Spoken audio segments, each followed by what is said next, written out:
Ha habido varias fases en esta historia. Durante los años 50 la CIA tuvo grandes éxitos en derrocar los gobiernos de Irán y de Guatemala por su nacionalismo. Años después van a caer otros y vamos a tener, ¿verdad?, todo el panorama militar que vamos a saber y toda una política exterior norteamericana que aupa más bien las dictaduras militares en detrimento de la democracia en América Latina a favor de sus intereses de seguridad nacional y en su combate contra el comunismo.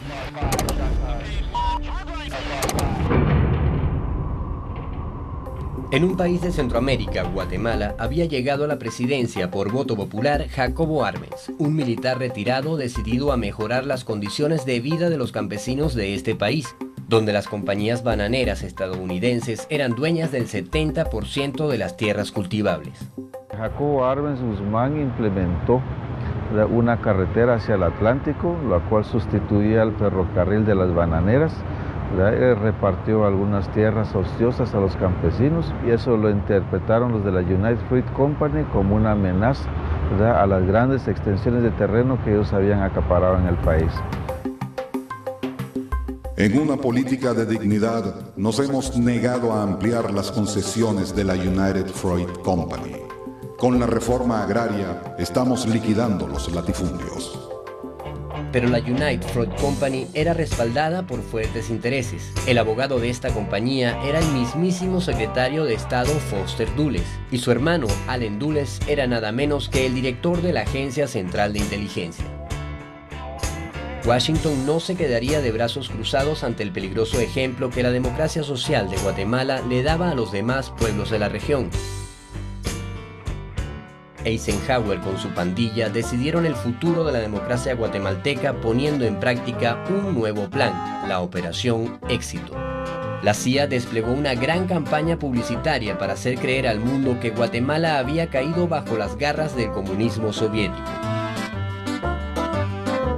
El presidente Eisenhower declaró que los acontecimientos de las últimas semanas en Guatemala preocupan mucho a Estados Unidos. De pronto, la empobrecida nación guatemalteca empezó a ser la gran noticia en todos los medios de comunicación, presentándola como una feroz amenaza para la tranquilidad del hemisferio. In other words, the Arbenz regime was not a Guatemalan government. It was a foreign government controlled by foreigners. En solo un mes se escribieron más de 200 artículos con terribles historias sobre Guatemala. 3 películas sobre la amenaza guatemalteca recorrieron los cines de Estados Unidos. Se mostraron fotografías de cadáveres mutilados acusando al gobierno de Arbenz por esos crímenes. Estas medidas, dijo, están fundidas en el mismo molde que el mundo libre ha visto usar en otros países que cayeron bajo la órbita del comunismo.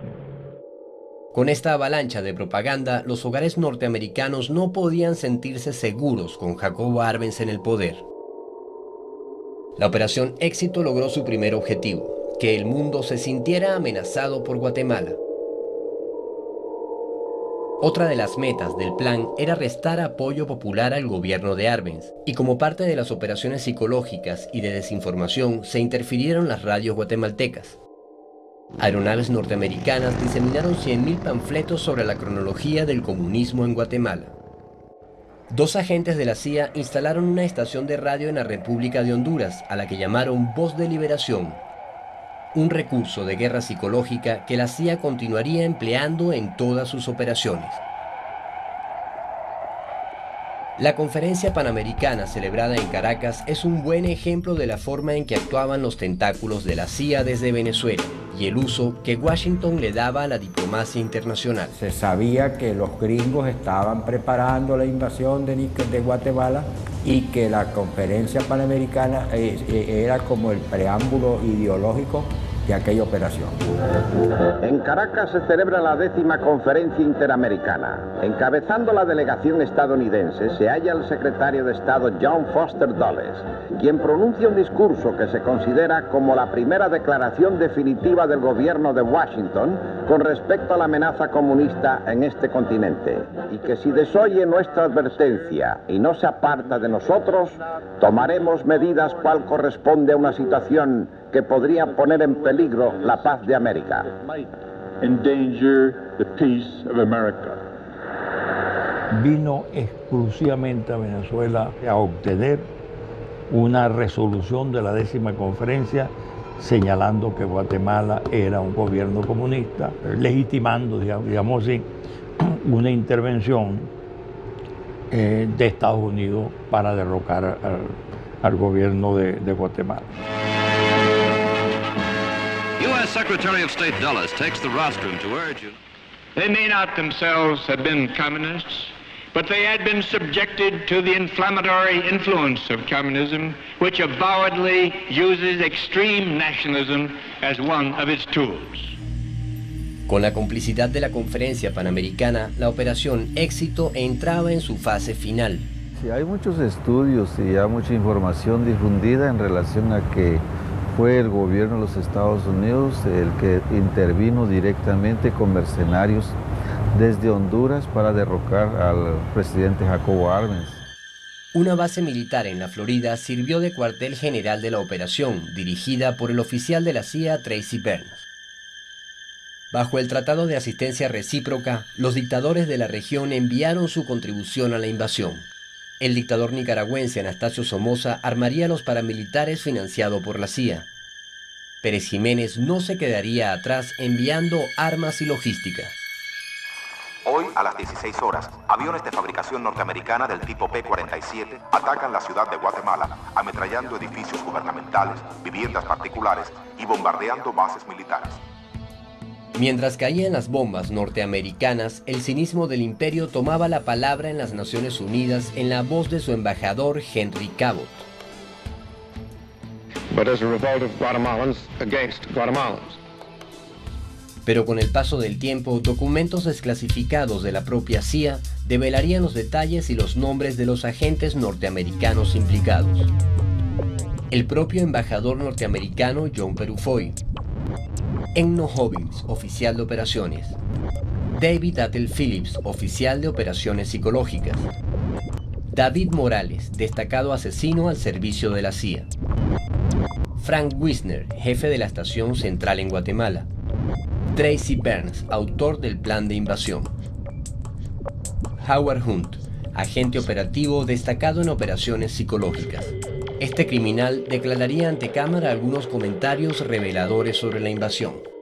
What we wanted to do was have a terror campaign to terrify Arbenz particularly, terrify his troops, much as the German Stuka bombers terrified the population of Holland, Belgium, and Poland at the onset of World War II, and just rendered everybody paralyzed.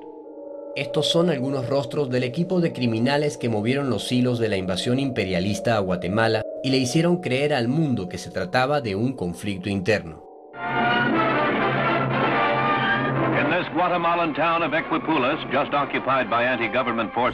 Cuando el presidente Jacobo Arbenz ordenó repartir las armas del ejército al pueblo, ya era demasiado tarde.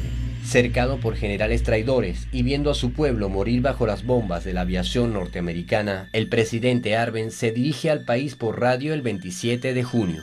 Han usado el pretexto del anticomunismo.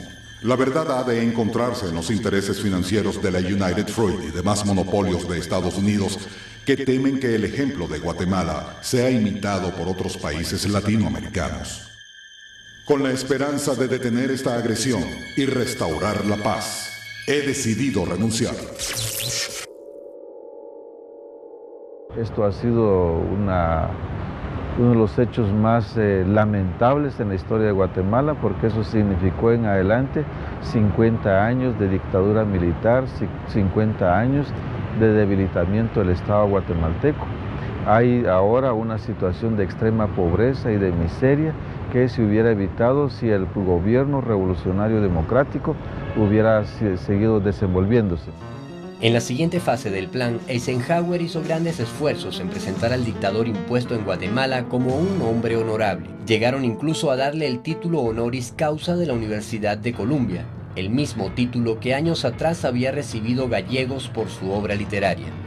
Pero la dignidad de este venezolano le echó por tierra el maquillaje al dictador. Sírvase tomar nota que renuncio al título de doctor honoris causa que me confirió esta universidad. Mi posición democrática, respetuosa de los derechos de los hombres y de los pueblos. No me permite compartir el honor con quien por opuesto modo ha llegado al gobierno de su país.